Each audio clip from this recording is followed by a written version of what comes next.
Okay, so here's the basic information from our problem. It's a product mix problem from DJJ Enterprises, an auto parts manufacturing company. We're producing two parts through them, a camshaft and a gear.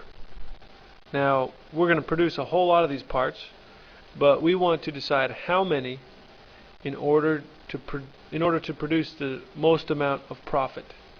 So we're going to make a decision on the number of camshafts and the number of gears that we make. Now, as you can see, it costs $25, we make $25 in profit per camshaft, and we make $15 per gear in profit.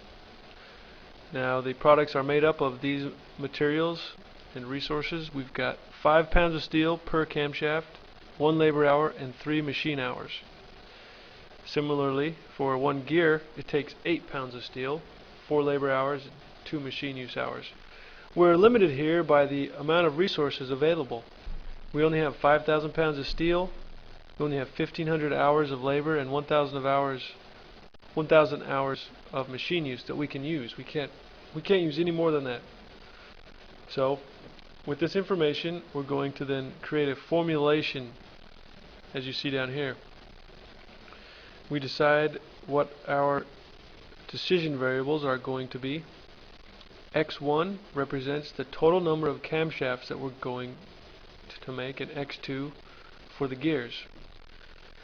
And our objective function, which we're going to maximize in this case, is 25 times X1 plus 15 times X2.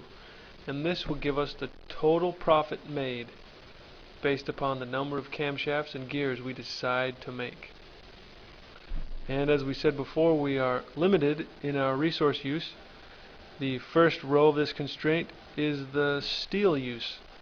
We know that 5 times X1 plus 8 times X2 will tell us the total amount of steel that we've used once we decide on the number of camshafts and the number of gears that we're going to make.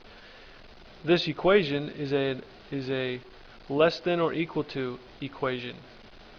And on the right hand side we have the constraint, which is 5,000 pounds of available steel.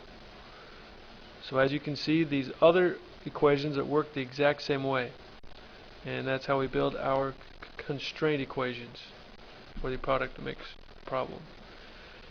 The X1 and X2 being greater than or equal to 0 is a rule of thumb. We don't want to produce a negative amount of camshafts or gears, so we just want them to be 0 or greater than 0. And that is the formulation. The next step is to develop a spreadsheet model that will optimize the number of camshafts and gears to create the most amount of profit.